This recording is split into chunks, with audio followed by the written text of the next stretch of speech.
All right, let's dive into something pretty fascinating, shall we? Provability logic. And we're going deep, folks, really deep into the Stanford Encyclopedia of Philosophy's entry on this topic. And trust me, as a philosopher, you're going to find this one really thought-provoking. It raises some really big questions about, like, what we can even know and, what truth actually is. Yeah, it's one of those areas where math and philosophy, they just collide in a really mind-bending way. We're basically looking at what formal systems, things like arithmetic, can actually say about, well, their own ability to prove stuff. So hold on, we're not just doing math here, right? Yeah. It's more like we're using math to think about math, right? That's where the philosophy kicks in. You got it. And to do this, we use this specialized type of modal logic. Now, I'm guessing you're probably familiar with modal logic, right? It deals with all those ideas of possibility and necessity. But here's the cool thing. The concept of provability inside a really strict mathematical system, it actually gives us a super clear interpretation of necessity. It cuts through all that ambiguity that usually hangs around these modal concepts. Okay, I'm already seeing how this could get pretty potent philosophically. Yeah. We're taking these modal ideas and grounding them in something super concrete, mathematical proof. So where do we even begin with something like this? Well, any exploration of provability logic, it pretty much has to start with Kurt Gödel. His incompleteness theorems back in the early 1900s, they totally changed how we understand formal systems. Ah, Gödel. That name just echoes through math and philosophy. But for someone who, maybe hasn't spent their life in mathematical logic, can you remind us what makes those theorems so groundbreaking? Sure. So his theorems basically demonstrate that you take any formal system that's sufficiently powerful, like Peano arithmetic, which tries to describe the natural numbers, and it's inevitable. There will be true statements that it just cannot prove. And even wilder, the system can't even prove that it's consistent. Wait, so even something as fundamental as arithmetic, it has built-in limitations. That's kind of unsettling, right? Yeah. I mean, as a philosopher, you're always looking for that solid ground, and this suggests that even math might not have it. It's a huge realization, and it really ripples out into all sorts of philosophical areas. And it brings us to a really key concept that provability logic grapples with: self-reference. Think about that classic liar paradox, The statement is false. It just creates this contradiction by referring to itself. Yeah. That one just twists back on itself. It's like if it's true, then it's false, but if it's false, then it's true. Exactly. And Gödel's incompleteness theorems, they showed us that we can build similar self-referential sentences right into formal systems of arithmetic. So there are mathematical statements that are basically saying, I am not provable in this system. Yeah, that's the core of it. And because of Gödel, we know if a system is consistent, meaning it doesn't have contradictions, then any sentence that says it's not provable, that sentence must be true. But it's a truth that the system itself can't grasp. Whoa. This has some deep, deep implications for philosophy of language and how far we can go with formalization. If even math has these limits, what does that mean for, trying to formalize philosophical arguments and theories? It definitely brings up some tough questions. And that's where provability logic steps in. It uses those tools of modal logic, but it applies them very specifically to what formal systems can express about their own ability to prove things. It uses a special operator, a box, to show provability within a specific system. So let me get this straight. Box A would mean, A is provable in this system. It's like we're peeking into the system's self-awareness, seeing what it knows about what it can do. You got it. Provability logic, it dives into all those relationships between those boxed statements. It gives us a way to figure out what's provable and unprovable inside those formal systems. Oh man, my philosophy brain is already buzzing. But before we go too far down that rabbit hole, let's stick with the basics of provability logic. We talked about Gödel. What other key ideas do we need to have a handle on? Right. Another big one is Lubb's theorem. It tackles a question that the logician Leon Henkin asked. So, Gödel looked at sentences that claimed they were unprovable, but Henkin wondered, what happens when a sentence says it is provable? Can the system prove that sentence just because it says so? So a math statement saying, hey, everyone, I'm truthable. Does that actually make it true? It's like a weird twist on that self-referential paradox, right? It's tempting to think that, right? Right. But Lubb's theorem, it throws us a curveball. It says that a sentence claiming it's provable, well, it can only actually be proven if the sentence itself is already provable without that claim. Just shouting, I'm provable, isn't enough. It's almost like the system is saying, prove it to me first, Then we'll talk about you being provable. Exactly. It just hammers home those limitations of self-reference inside formal systems. You can't cheat your way to provability by saying you are provable. It makes you wonder, are there, like, parallels in philosophical arguments? Can you just declare your argument valid without actually, backing it up with reasons? Interesting question. It seems like there's a similar principle at play. Even in philosophy, just asserting something isn't enough. You need those external justifications. Okay, so we've got Gödel showing us the limits of provability, and then we have Lib showing us how tricky that self-reference stuff gets within those limits. Where do we go from here? Well, this is where we get to the formal system of propositional provability logic itself, often called GL, after Gödel and Lub. It's a modal logic, but it's designed very specifically to capture these principles of provability in those formal systems. So GL, it's like the rule book for how provability logic works. Think of it as the formal language we use when we're talking about and analyzing all those statements about provability. GL gives us the axioms, the rules that govern how that box operator behaves. And using those, we can figure out what logically follows from all those statements. And, it leads to some really interesting results, things you might not expect from other modal logics. Okay, now I'm really intrigued. What are some of the insights that GL offers? What does it tell us about, the nature of provability? One of the biggest things about GL is the fixed point theorem. It basically says that for any formula where a propositional variable, let's call it P, only shows up within the scope of that box operator, well, there's a unique formula without P that's equivalent in GL. This formula, it's called the fixed point. I'll be honest, that sounds pretty abstract. Can you give us like a real example of a fixed point and how it helps us understand provability? Yeah, of course. Let's say we have the formula, not box P. That means it's not provable that P. The fixed point for this one is not box contradiction. The cool thing is GL can prove that these two formulas are actually equivalent. So it's not provable that P is the same as saying it's not provable that there's a contradiction. That's a pretty powerful link. I can already see how this relates to, like, Gödel's ideas about consistency. You're right on the money. That fixed point, it connects directly to Gödel's second incompleteness theorem. Remember, he showed that a consistent system can't prove its own consistency. And not box contradiction, it basically expresses the consistency of that system. So the fixed point theorem, it's like giving us this modal logic angle on Gödel's second incompleteness theorem. We're translating some really deep metamathematical stuff into the language of GL. Exactly. And that's what's so powerful about GL. It gives us this way to represent and reason about some really complex ideas about provability and consistency, all within a formal framework. This is really cool. We're seeing how provability logic can shed light on not just math concepts, but also, philosophical questions about the limits of what we can know and what truth even is.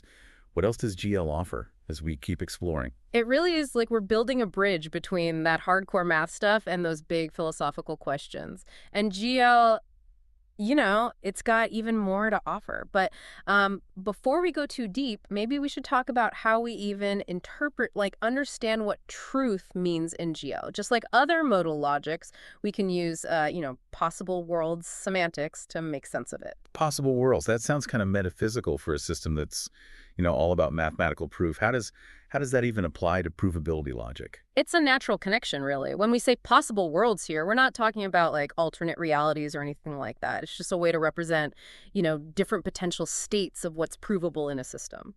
So it's kind of like we're checking out different paths in math. Right.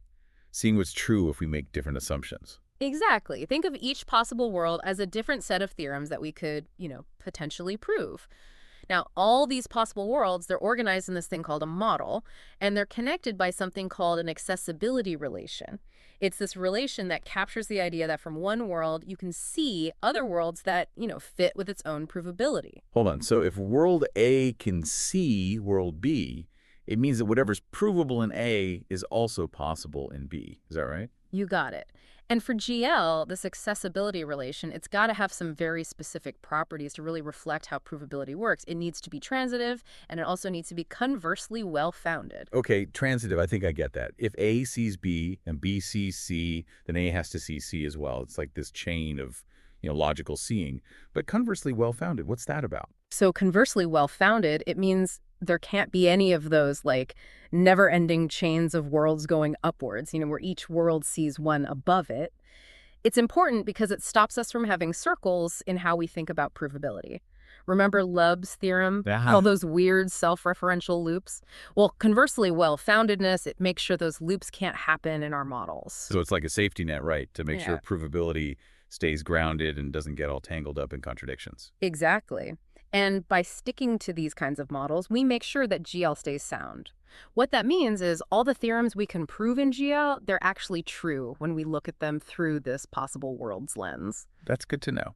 But is GL also complete? Does it capture, like, all the truths about provability that we could express using its language? Or are there some aspects of provability that kind of slip through the cracks? That was a big question back in the day. But luckily, a few different logicians, people like Christer Segerberg, Dick Jong, and Saul Kripke, they all proved independently that GL is actually complete when it comes to those transitive and conversely well-founded frames. Phew, that's a relief. So GL isn't missing any of the important stuff about provability, Yeah. within what it can express. That makes it even more powerful as a tool for exploring all this philosophical stuff. And it gets even more interesting. That completeness, it also works when we look at a smaller group of models, finite, transitive, irreflexive trees. This was really important for Robert Solovay when he was proving the arithmetical completeness theorem. It's this huge result that connects GL to, a real concrete system, piano arithmetic. Now, arithmetical completeness, that sounds pretty intimidating. Can you break that down for us? What is it, and why is it so important? Of course. Solovay's theorem, he proved it in 1976, and it establishes this really elegant link between the abstract logic of GL and the concrete system of piano arithmetic. We usually just call it PA. Okay, I'm listening. Tell me more about this connection. So in essence, Solovay's theorem says that GL can prove a modal formula if and only if PA can prove all the possible arithmetical translations of that formula. To put it simply, GL captures everything PA can say about its own provability predicate when we're using that propositional modal logic language. That's amazing. We have this elegant modal logic, GL, and it's actually strong enough to represent a big chunk of what a complex system like PA can express about provability. It's like we've found this like Rosetta Stone for understanding the language of provability inside these formal systems. That's a fantastic way to put it. And, this connection, it has some big consequences. It lets us use the tools and insights we get from GL, which is a decidable system. Wait, hold on. Decidable. What does that mean exactly? A decidable system, it means there's this algorithm, like a step-by-step process that can tell us whether any formula is a theorem of that logic. We can systematically check all the possible models of GL on those finite, transitive, irreflexive trees we were talking about. So we have a guaranteed way to figure out if a statement about provability in GL is actually logically valid. That's a pretty handy tool to have. It is. But here's the thing. PA as a whole, it's undecidable. There are some arithmetical statements where no matter what procedure we use, we can't say for sure whether they're provable in the system or not. So we're using a system with a clear decision procedure, GL, to study part of a system that doesn't have one, PA. That's pretty clever. It is, and that's one of the main reasons why Solovay's theorem is so important. It gives us this really powerful way to look at parts of a system that would be, well, really hard to analyze otherwise. We can use the clarity of GL to shine a light on the more confusing parts of provability in PA. This is making me rethink how I see mathematical truth.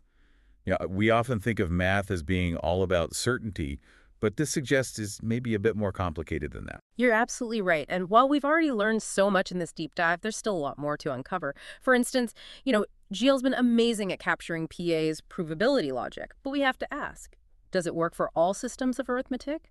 Are there limits to what GL can handle? I'm starting to think that this whole provability thing might get even more complicated and more interesting as we go beyond PA. What are some of those other systems, and how do they challenge our understanding of GL? You're definitely picking up on that complexity.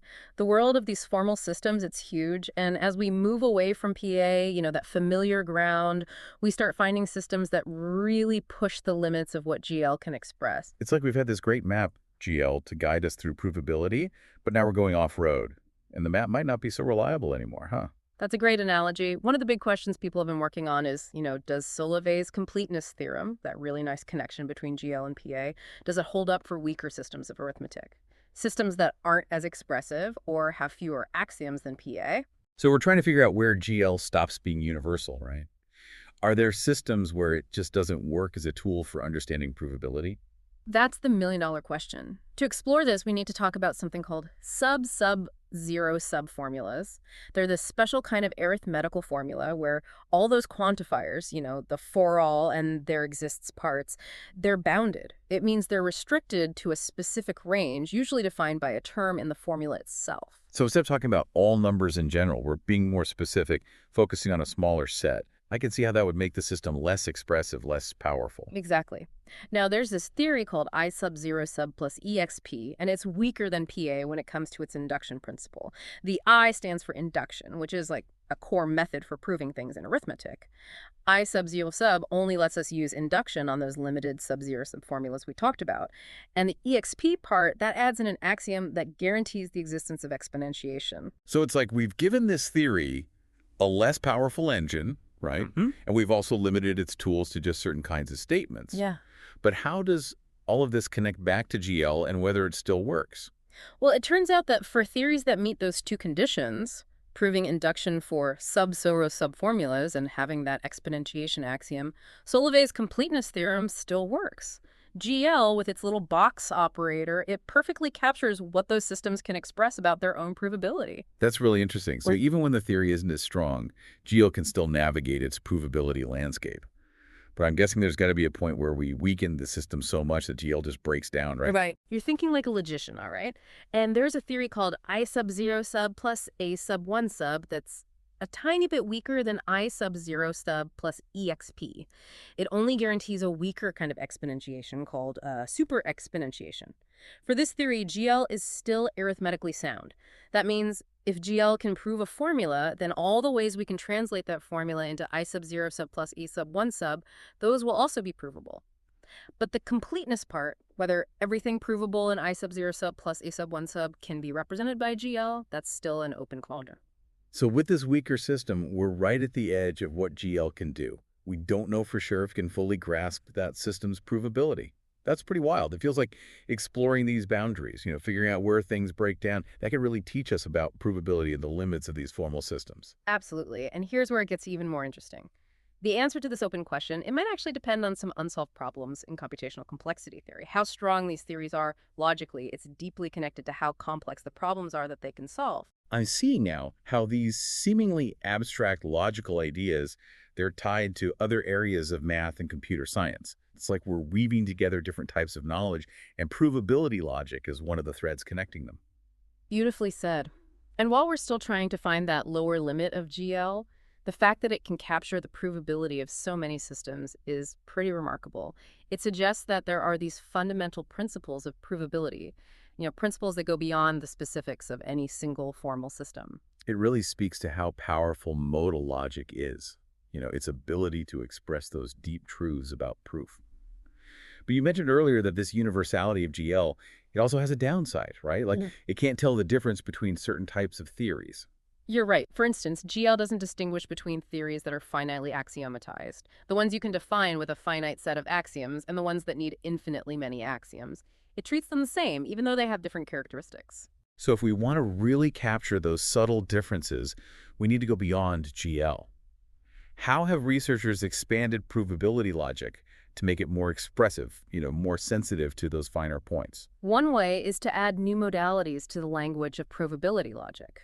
For example, we could add a new operator to talk about the interpretability between different theories. Interpretability, like being able to translate one theory into another. Exactly. Let's say we have two theories, T1 and T2. We say T2 is interpretable in T1 if you can translate systematically, the language and theorems of T2 into the language of T1 without messing up its logical structure. It's like fitting one theory inside another, making its ideas and proofs make sense in that new setting. So it's a way to compare how expressive different theories are, how they relate to each other. How do we add this idea of interpretability into the framework of provability logic? We add in a new modality, usually represented by a double arrow, to express things like T2 is interpretable in T1, all within our modal language. And that gives us what we call interpretability logic. It's like we've added another level of analysis on top of basic provability.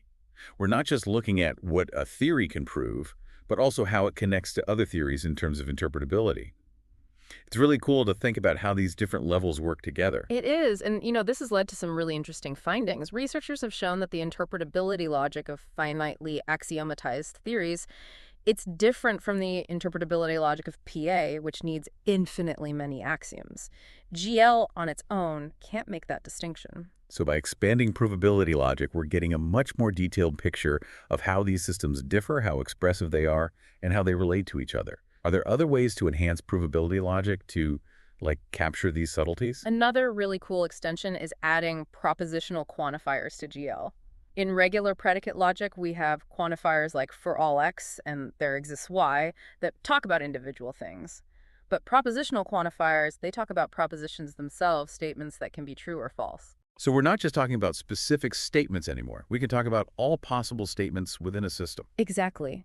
This lets us formalize principles that GL couldn't handle before. Take Goldfarb's principle, for example. It says that for any two sentences, there's a third sentence that's provable if and only if either of the first two is provable.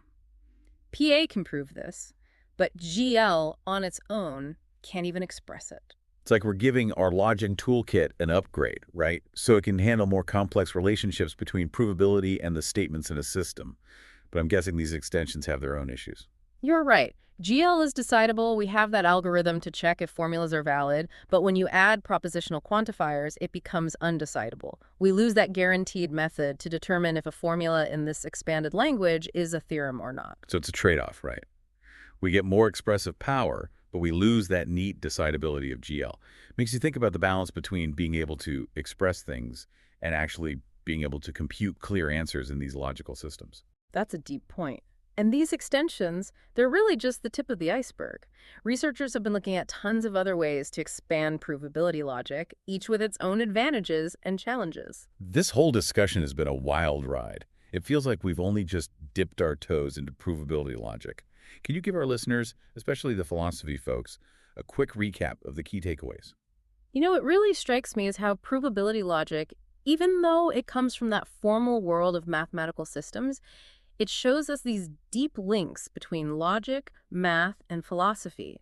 It gives us a new way to look at proof, the limits of knowledge, and even the foundations of mathematical truth. It makes us think critically about how we represent knowledge and recognize that those systems have inherent limitations. And as a philosopher, I'm especially struck by how these ideas make us think about self-reference and paradox, how they can pop up when we try to formalize philosophical arguments. It reminds us that even when we're searching for rigor and certainty, we always have to be aware of those sneaky ways our reasoning can loop back on itself. That's a really profound point, and it's one of the many things that make provability logic so fascinating for those who are willing to really dive in. This deep dive has definitely changed how I understand the limits and the possibilities of formal systems. I hope our listeners have also gained a new appreciation for how powerful and philosophically relevant provability logic really is. Until next time, folks, keep those brains buzzing.